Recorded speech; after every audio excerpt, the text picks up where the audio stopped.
I'm Caity Massoud, and this is Flute Unscripted, candid conversations with musicians, makers, and masters. I sit down with a new artist every week and share their uncensored stories with you. You're listening to Season 1, brought to you by Flute Center of New York, the exclusive marketplace for flutes. Join us and subscribe, and please stay tuned to the end of the episode for a special Flute Center of New York code for our podcast listeners.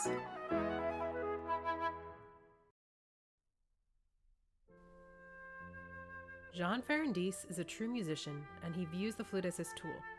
An international soloist, collaborator, clinician, and conductor, his musical expression is truly authentic and from the heart.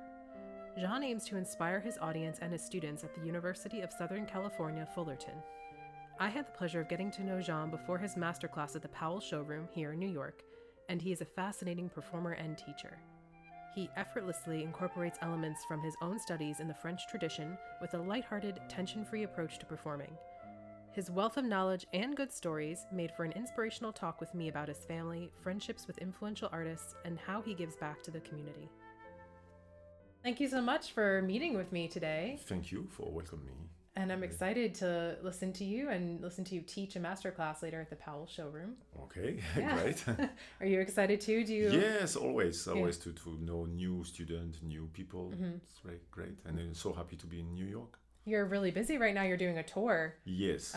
You're going around and giving a lot of masterclasses and performing a lot. Yes, Philadelphia, Cleveland, Chicago, and Cincinnati. So yeah, it's very interesting. Do you feel a little tired after these tours, or do you feel energized? Do you come back with new ideas for your students? Well, I can tell you this after the tour. Yeah. But generally, I feel energized. Yes, generally, because yes, you work with the adrenaline, and it's fair for musician, and to meet different energy and different teacher, musician. It's always good to enrich your life. You've done another big tour like this, teaching tour, a while ago, organized by Thomas Robertello, right? Yeah. I did this. I replaced Tom in Bloomington for one semester when he was on sabbatical. Yeah. Well, Tom is the one. Thanks. I'm here in US and teaching now in Fullerton in Orange County. Right. Yeah. Because he invited me in 2006 in the Pittsburgh Flute Convention. And I share a program in Heinz Hall with Carol Winsens. Yes, yeah. She was just here last week. I will see her. Oh, soon. Great. Just we will have a wine together. Oh, good. Yeah. She's sweet and I love her. Yeah. Wonderful person. You mentioned that you're teaching. You're associate professor at University of Southern California in Fullerton. Yes. How is that position? Yeah, I love it because, I'm mostly back and forth. I travel a lot and they understand who I am. They respect. So if they let me concertize, they let me play around when I go to Japan, something, I have no problem. So it's a great luck. And I think I have a good studio now. I build kind of, so I'm quite happy there. You feel like you've really built your home there. Yes, is what I want to do, and I have some overseas students also, so it's good for all the studio to have different European and Asian. So it's great. Does California feel a little familiar to you? Your brother is a conductor and was out in California. Yes, but it's a coincidence. It's just completely, yes, he's in Santa Rosa and Sonoma. Yes, a great musician. Are you competitive with one another? Well, it was very strange you say this because once we were with Bernstein, Bernstein used to come. I met Bernstein in Fontainebleau, it's very famous French-American with Nadia Boulanger. And Bernstein came for masterclass, and my brother was one of the students, and I was the one who played the Mozart. I wanted to hear more about this story, about how you met Mozart concert. Yes, it was in 1987, and I was the main conductor asked me to train the conductor, the Mozart concerto, and Lenny came one day before, and I was playing the slow movement, and I remember most of the time I close my eyes when I play.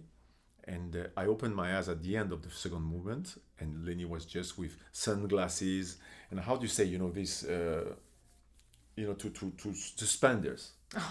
You know, big suspenders like yeah. this. And I saw him. I was like scared. You know, you scare me like this. And he asked to put the Mozart concerto in the program. So I played about 15 times with him.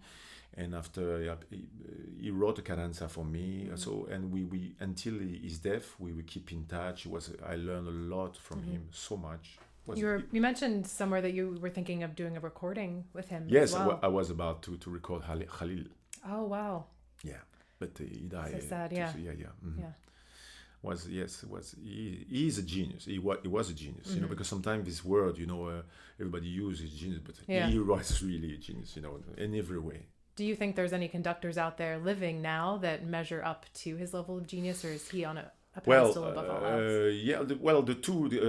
The Abado was also another like this, but right now, yes, but certainly, because it's very easy to say before it was better. So I suppose, but there are many great, but genius, I don't know. He was special. He was very, He is kind of charisma. You know, he brought this kind of energy. And I remember I asked him, this is very special, what I say to you. So maybe for the listener, it can be for the flutist. It's interesting. Because he spoke with a fantastic French. You have to know, but even many language, and his French was fluent and perfect, you know.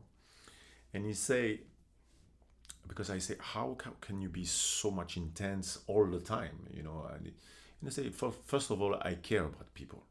When there is a mountain, there is a beautiful mountain. If there is one guy climbing, I'm concerning about the guy climbing. So it's number one. You really love the people. This was the main thing. And the second thing is say, you have to know the music. In French, à la vie, à la mort. Death to life. I don't know how you can translate this. And you know so well the music that when you play, because you have practiced and you work before, you have to play like a kid play with toy. And so you have the right to miss it, because you're human, and the right to do, this is very important, to do even the opposite what you work. I mean, this is freedom, because you know so much the music that you can go another way, like a mirror. You see the thing, and when I say, oh wow, this is great, and changed me in my mind. That's a freeing way of approaching performance. And it was like this, you know, when you went, because I was also in the orchestra. One day we'll conduct like this. And one day was exactly the opposite, the tempi, the something. And I can give you an example, but singing, because you cannot see me. But if, for example, everybody conduct, you know, you played, I suppose, the Daphnis and Chloe, you flutist, I suppose. Yeah. The Daphnis and Chloe solo. So most of conductors, they conduct like a boom, jump, boom, boom, jump, and but not Lenny. Lenny is boom, chop, boom, boom, chop. See, the second one was floating on purpose. So you have more space to play the fourth. You know what I mean? And you like you have a kind of carpet, and you can play, you can slide, you know, in it. It was amazing. Wow. This is music, you know? Yeah. Just I talk about this, talking but about I have yeah. He was a genius, yeah. And speaking of musicality, I think you spoke about how the sound that you produce is not musicality, the technique is not musicality, it's from inside. Is that something you think you can teach your students, or is it just a natural gift? First of all, thank you. You heard my playing? You know, okay, thank you.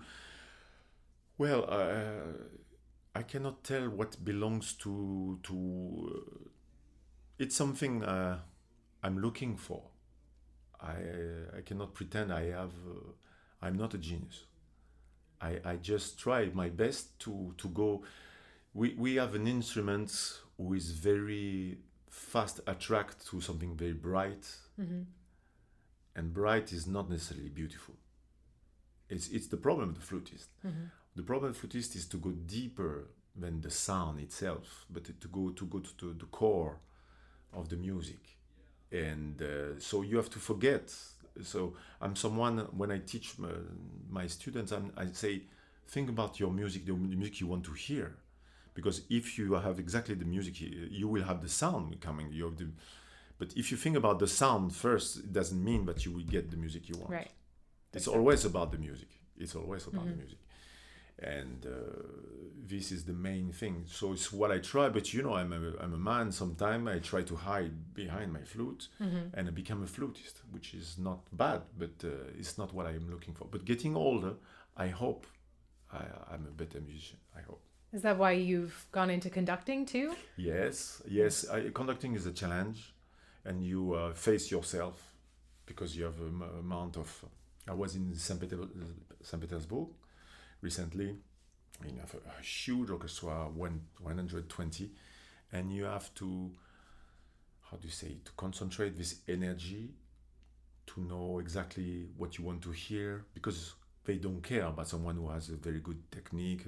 They need them to inspire, to drive the music. It's always about music. They don't care about just 1, 2, 3, 4 to play together. No, because you know the music you want, they will play together. It's the same with an instrument, the same with all things.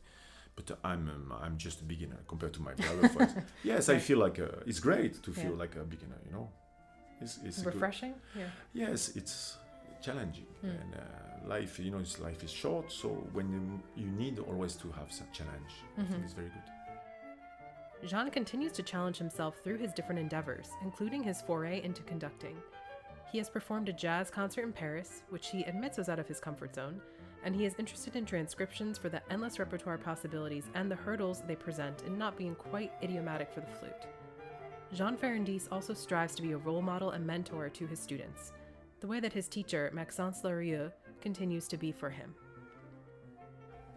You have a really impressive flute pedigree. Study with Maxence Larieux. Can you speak a little bit about his teaching and any big lessons that you learned from him?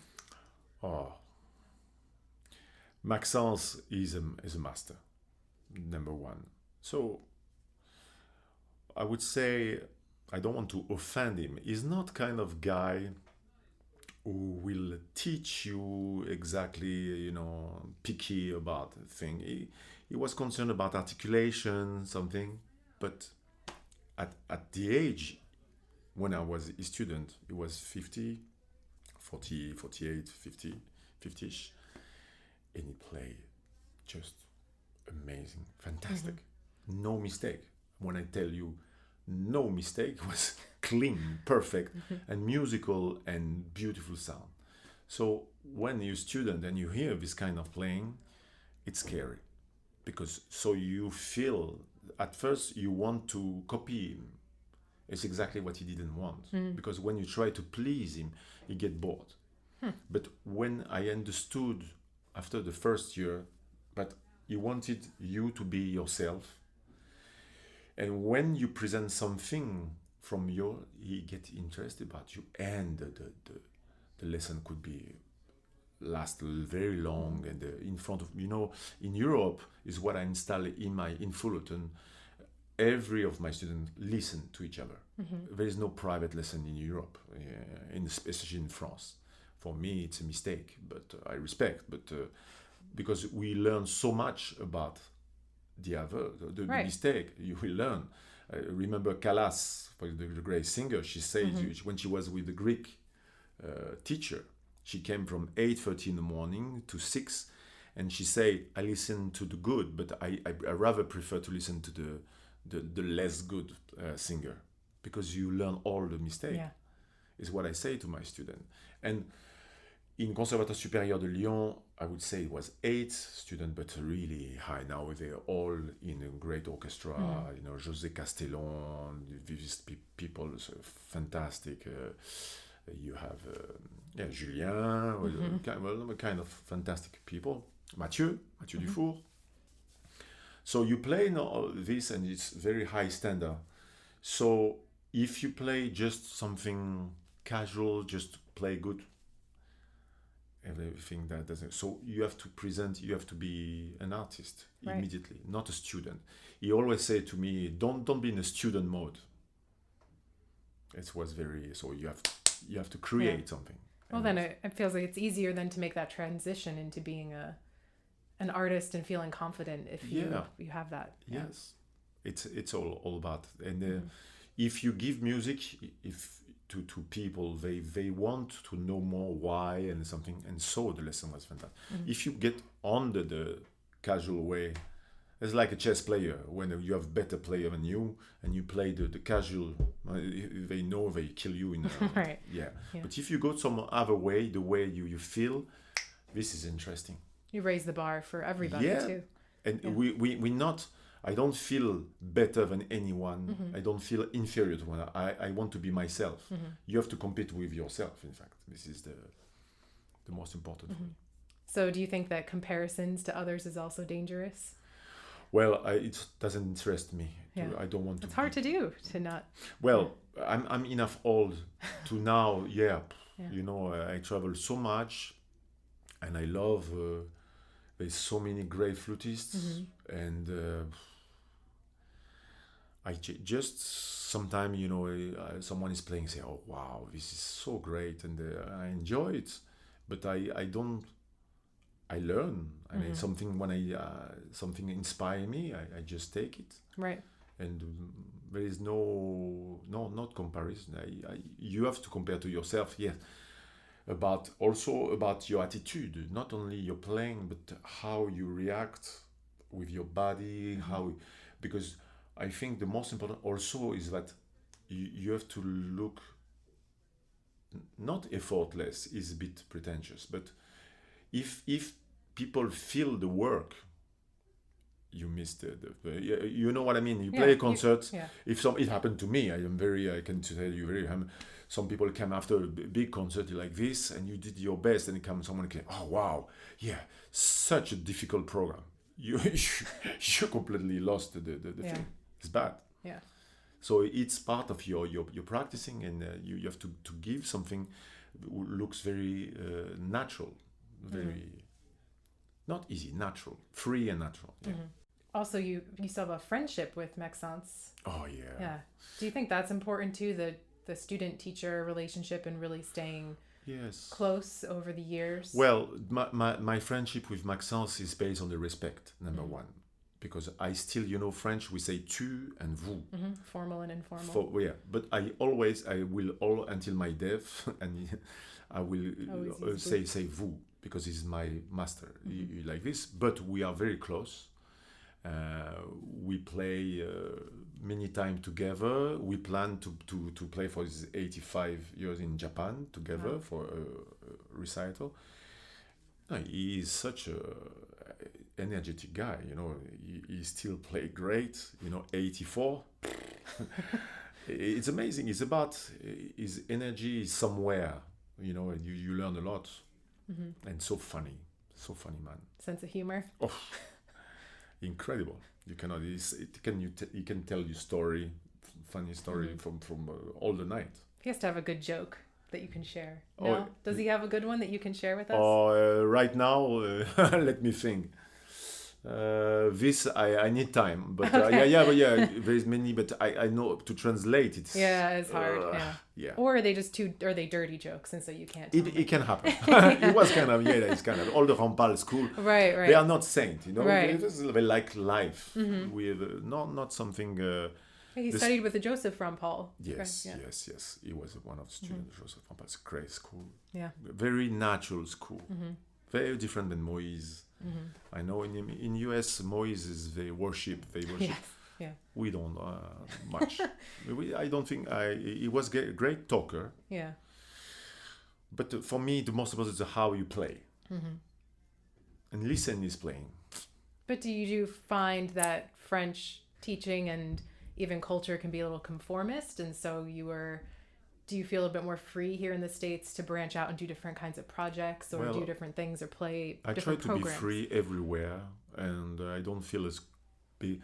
What you mean, you're right. France is quite conformist, you're right, like this, but I'm who I am. I don't feel French. First of all, if you know, my mother is from Napoli, and my father is from Spain. Mm-hmm. Ah, you know this? Yeah, I do. So you know everything.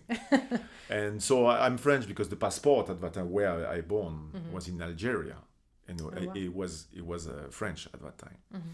So I'm Mediterranean, I would say, Okay. for sure. Yeah. Mm-hmm. You also perform transcriptions a lot, which are kind of controversial sometimes. People feel weird about programming them. I don't care. And you don't care. Do what you want. Yeah. Well, okay. You don't like, I'm sorry. Yeah. I'm concerned about... Why do you enjoy performing transcriptions? And you do your own as well. Well, when I'm 55, okay? And I can say I've seen most of the repertoire. Maybe not the Baroque. The Baroque is huge, and there is a treasure. You can always find treasures. Yeah, it's true. But in the 19th and 20th century, you don't have that much. Great piece. You have very good piece, but great piece, no. So one moment, I'm not the only one, Emmanuel, but there's one moment you have to do something to, to improve. When you play arpeggione, you improve about the air, about this kind of long second movement, long phrasing for your air and for the music. If you're able to play arpeggione, you can play even better the Schubert, the other Schubert we have. Yeah. So it's good. After, if people say yes, it's better, okay. But at the time, you have to know that at the time in 19th century and 20th century, the transcription was absolutely natural. Right. Everybody did this. So now you have some, it's a bit okay. You have, for example, to know, Rampal used to say, I don't know if it's true or not, but the Franck Sonata was premiere with flute. Is what Rampal said, because Franck was in a salon, in a house concert, and he didn't find the violin player. So he said, okay, let's make with, my friend is flutist, and he did, but we don't have the score with the arrangement. So I did my own arrangement. I prefer to what I want is that it looks very fluid, and so why I play now the Saint-Saëns, and very difficult, but I love it, and I learn a lot from it. Something I thought was really interesting about you, I saw you played a concert for an organization that gives concerts to patients that are in hospitals getting transplants. How did you become involved with that, and why? I'm very concerned about this. I play for also, how do you say this place for people not young. I don't dare to say old people, because I don't have the retirement home. Retirement home, and with people very at the very end. I would say it's very important. I have many stories with these people. I'm very concerned about people, young, older, and for me it's very important. And I go for the cancer place. It's an association called Tournesol. They are fantastic. They want to help. So I play for people who are waiting for transplant. They are in the bubbles. So you play for them. It's very hard, especially to see the parents, or for example, when they close. And I find something very interesting. I improvise on the first name of the people. Each letter corresponds to a note. And so the first name make a melody. And with melody, I improvise. And this is the best way to get involved. They are concerned about themselves, because you're talking about their name. And only after, they want to hear more about some classical, something. But it's a way to connect. Yes, it's fantastic, because you talk about, this is my melody, my name, And the power of music, you can see that sometimes, I remember, it's not because of me, I don't want to say I'm able to do it, but the music. I remember one man was in a really very bad condition, with a kind of, I don't know how to say, linked for the breathing. Breathing tubes. It was like this, and his heart beat 185, one something like very, very fast. It was shock.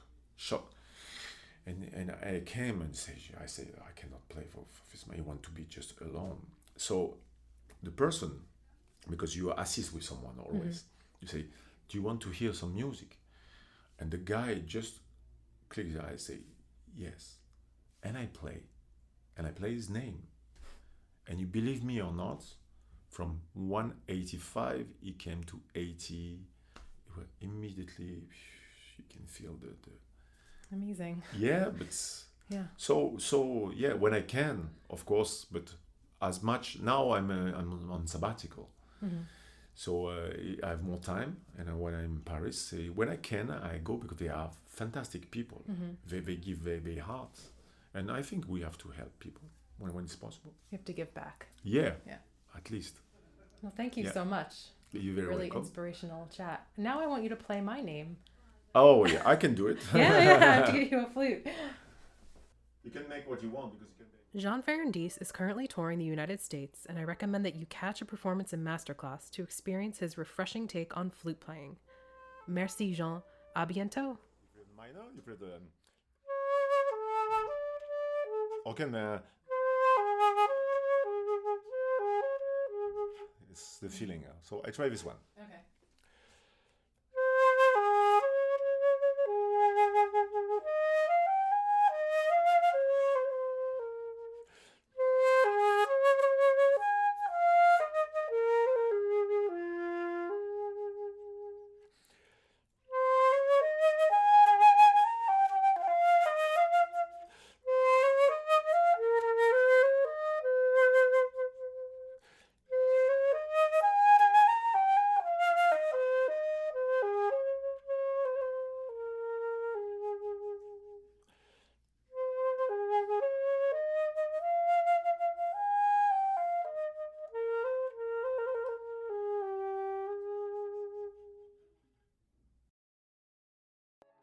Thank you, Jean Ferrandis. Music selections are from his album of J.S. Bach Organ Sonatas and feature the Sonata for Organ in D minor.